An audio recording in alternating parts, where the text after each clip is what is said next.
It's your last pre-election weekend, so make it count. This is the week that was. I'm Giulietta Talevi, my co-host is Simon Brown, and joining us for our weekly rant are Sasfin Securities, David Shapiro, and Vestact's Bright Khumalo. Welcome to you both. I'm not actually sure where to start with regards to the markets. Is it the Fed minutes?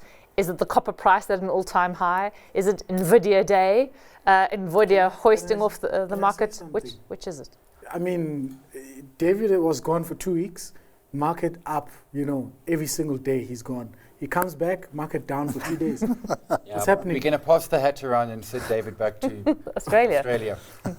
I've got no explanation. It's got to be a big hat. It's got no explanation. I've got no explanation other than I still can't understand what the Fed minutes are about, and it's quite obvious that's what I'm saying. What brought the market down? It's quite obviously no one really knows what's happening. Yeah. I'm not an intellect. I haven't got the training. But I can only give an opinion that when you read the minutes, I don't think anybody really knows. I think they've got to throw away those 1970 books, textbooks and that, and we need new textbooks. Yeah, because something's not working. No, but Nvidia is, yeah. Well, okay, let's go to Nvidia, because that is working. That's $3,000, doing a split, increased the dividend to, 10 cents on a $1,000 stock, but it was knockout numbers. Yeah, no, good set of numbers. I personally wasn't optimistic going into this quarter because there's been so much done in the past and the expectations were so high. Yeah. So I was like, if it goes down 20%, I'm fine. We're still in the green, But, we closed up 9.3%, which is exceptional. I mean, I always go back to that time when we spoke about Nvidia in 2019. That's 2,600% ago now. Oh my God. And crazy. What were you saying on Twitter today, Bright, that the people were worrying about Nvidia 18 months ago and now they're piling in?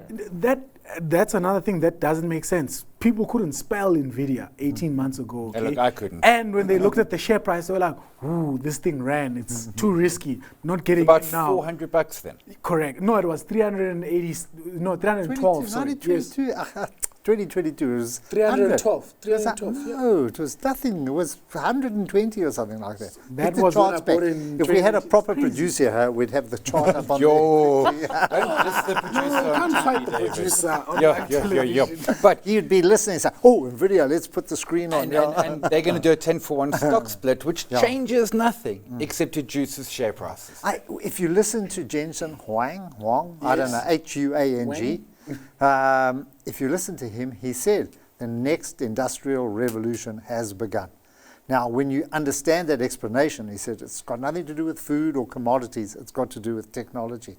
And when you hear what's happening in the background, how much money is being spent, you understand where this company is going and where all the other companies associated are going to go as well. Yeah.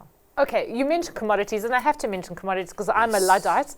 Copper, today, so it's gone it's record highs this week, and there's an FT article, one of the traders in copper says $40,000 a ton in the next few years because there just isn't enough supply. And copper is related to this great big AI computing boom because you're going to need copper for all the servers and the computers. So power plants that are going to power plants and the green energy revolution. And they said, look, it probably wouldn't stay at $40,000 a ton because by then supply is going to have caught up. But that's where they see it headed.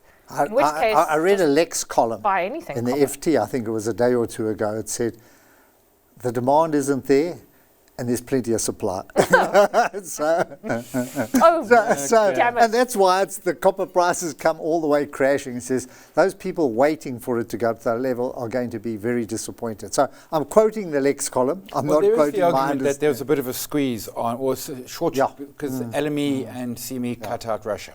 Yeah. So that did create a bit of a supply deficit. I've had my lesson this year on lithium, So you don't want to play that again? I'm not playing copper. I had my lesson with hydrogen earlier on, so I'm not playing that. So I just own gold and not yet copper. But I sold my copper. I took my money and ran. But look, if you did want exposure in South Africa, we've got Copper 360, who's, they're saying they've got enormous, amounts of copper in Northern Cape. And obviously, Anglo is playing this to their advantage with, playing hard to get with BHP. So. Yeah, I don't think it's going to be too hard to get soon. About the Standard Bank ETN, nice, simple, clean. Also making news this week, the butcher of Tehran is dead, and can we say good riddance? Tony O'Reilly's shuffled off, and our sincere condolences to the family of James Selfie, a true South African patriot. Elsewhere in the world, it doesn't rain, but it pours for the UK's Conservatives. Zuma's not welcome in Parliament, and BD ain't going anywhere if that arrest warrant holds. Otherwise, we've got bottomless electricity, a primary surplus, more results than you can shake a stick at, and a new Chief Justice. But first, Ibrahim Patel and his crop bottoms are leaving the building, and can we just break into song now? So he said not coming back. Now, he probably wasn't, because he wasn't in the list for Parliament. Yeah, the President can sneak in too, but Patel's out. Yeah. Thank goodness. I know. But who knows what the next Yes. industrial policy will be. Well, this is actually this is the okay. election in a nutshell. Yeah. Better the devil you know than the devil you don't. know. Could anyone be worse than Ibrahim Patel? We though? don't know. There is, I can think of many people currently that are worse than Ibrahim Patel. There's another dude with a beard and a big stomach. Oh, Mr. Grady Montashe. Exactly. So If only, as some wag on Twitter said, maybe this is all part of the ANC's pre-election kind of jive, because if Ibrahim Patel resigns and Greta Montashe is out, I mean, you would actually... Praveen Gordhan's gone. Praveen Gordhan's gone, you get in a little... So you've got a whole the new... dominoes are starting to fall, hey? I don't know if they're falling naturally or something is pushing them, but I like this. I don't know. You just hope that the next set of governors or cabinet ministers are not saying, okay, here it is, payday, payday. Well, they are. The question is, who are they? I mean, who's going to be our next? What was he trading? First thing I want is a 2 million SUV. What one should they be getting? Yeah. a Maybach or something. Is it so? The thing is, though, you could actually probably plot Ibrahim Patel's tenure and really the absolute, I suppose, destruction of our industrial base and the fact that we've gone nowhere and the ideology that has seeped into every corner of policy making. And the red tape they introduced I in the think that's process really, to make sure we're going in the wrong direction. So yes, I challenge you to do the same for your column. I think if anything, that's exactly as you've spelt it out, is what's needed. We've got to relook at this economy and throw away what hasn't worked for so many years. Have we got the courage to do so? No. No. Not even close. Well, challenge accepted. We're still not sure about Jacob Zuma's electoral ploy or the thousands of loving fans he has, but the old toad won't be darkening Parliament's doors if indeed he ever really wanted to. This court concludes that Mr. Zuma was convicted of an offence and sentenced to more than 12 months imprisonment for the purposes of Section 47(1)(e) of the Constitution, and is accordingly not eligible to be a member of and not qualified to stand for election to the National Assembly until 5 years have elapsed since the completion of his sentence.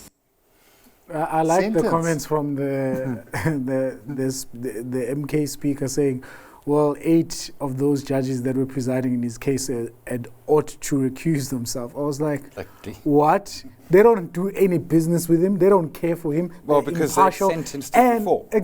Well, what does that mean? That's their job. That's what they do.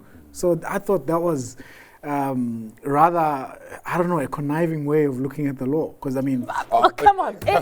Everything about Jacob Zuma is a connivance. He does not want to go to Parliament because he would lose his presidential pension. Because then he would just be an MP. Broke. And you would get 1.2 million, etc. What he wants to do, and Natasha Miriam was writing about it this morning. He wants to retire. No, he wants to destroy the ANC. He wants revenge on Ramaphosa. He wants revenge on the ANC. And if he can get enough votes and the ANC comes in at, I don't know, 35%, not going to happen, but say it does, then Ramaphosa's out, the NEC, etc., etc. That's what he wants. He wants revenge.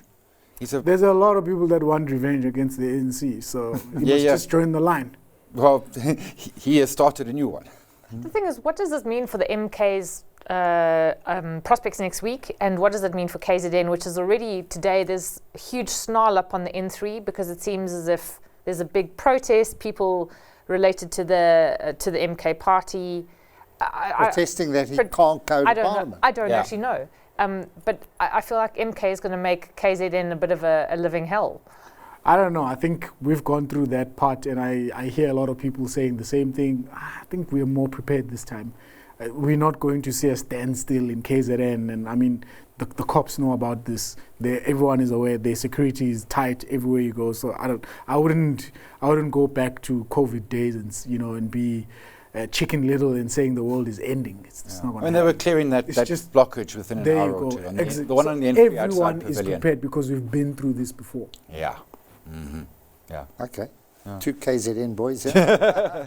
And No, but it more is- than we do. and I mean, MK is going to get a whole lot of votes, and it's going to be wild to see, particularly in KZN. But Well, that does put a spanner in the works. Are they going to get the votes if the person they want to vote for can't do anything? but he's on the thing on the ballot, and he's the Nah, figurehead. I don't. Yeah, it's like a figurehead in principle also. So I don't think. I think what we can say is that IFP is back on the chat again. Well, yeah, IFP definitely back on the chat. Speaking of matters of state, could there have been a more fitting way to call a general election than in the pouring rain with the soundtrack to Tony Blair's campaign pumping in the background? Yes, things for the British indeed can only get better. I'm not sure about the only get better. I mean, I look at this and I'm like, yeah, the really fun part is the Reform Party, who's the right-wing crazies. All the election campaign material came out saying, let's vote 6 July. The election is 4 July. So they're going to pitch up 2 days late. I have no idea. I've got no feel for British politics at the moment. I don't know who the good guys are and the bad guys. They're politicians. They're no good guys. Yeah. You know what? You just actually need renewal. So I think Labour's pretty solid. I get the sense that Rishi Sunak just thought, please can someone end this misery for Yeah, he sounded Now. very tired. That's what I thought. in the downpour. Because he at some point he has to call it, but he could have called it like September, even into October. And I think you're right. He's But he just wanted, like, yeah, I wanted I want to- out. Yeah, I wanted out. He wanted because he saw there's no stability. Yeah. Well, and he is the problem. Conservatives are toast, but And back home, what will we do with ourselves if we don't have Eskom to bash? Because it's 60 days and there's power everywhere you look. Well, our much is existence this will be costing meaningless us? if we have nothing to whinge doesn't about. matter if it's costing us a billion rand a minute. The economy, it costs us. You think it we hurts- make it up? It hurts more in GDP. I mean, the Saab, who's got some smarts behind them, reckons that the load shedding of last year takes easy 1% off your GDP. So- okay. It is cheaper to So buy it's the diesel. it's better to buy the diesel, keep the economy going. That's a good Well, idea. and Eskom deny the diesel. It's not just the diesel. The energy availability factor has gone up. You see him, Teto Nyati, he's the chairperson, and I think it's Becky Khumalo is the head of generation. They're getting the plants working. Something is working there, and they were also talking about bringing in small modular reactors, nuclear reactors, to kind of replace the power that they will, I suppose, lose once they close the old coal power Is this stations. another bet you got to take? What's it? Let's see next week. And the Okay, week let's see thereafter, next Well, week. that's and the thing. I As am soon as it eternally gets hopeful. cold. Because Yeah. there is a risk, and we saw this under Zuma, where what you do is you pull back on maintenance, you run the plants, Yeah, and you can yeah. do that, and that is potentially how they're wiggling their way through this. Okay. But They did all the maintenance. This But is now the, yeah, but the thing is, paying it's off. Suddenly It an feels Eskom like- optimist.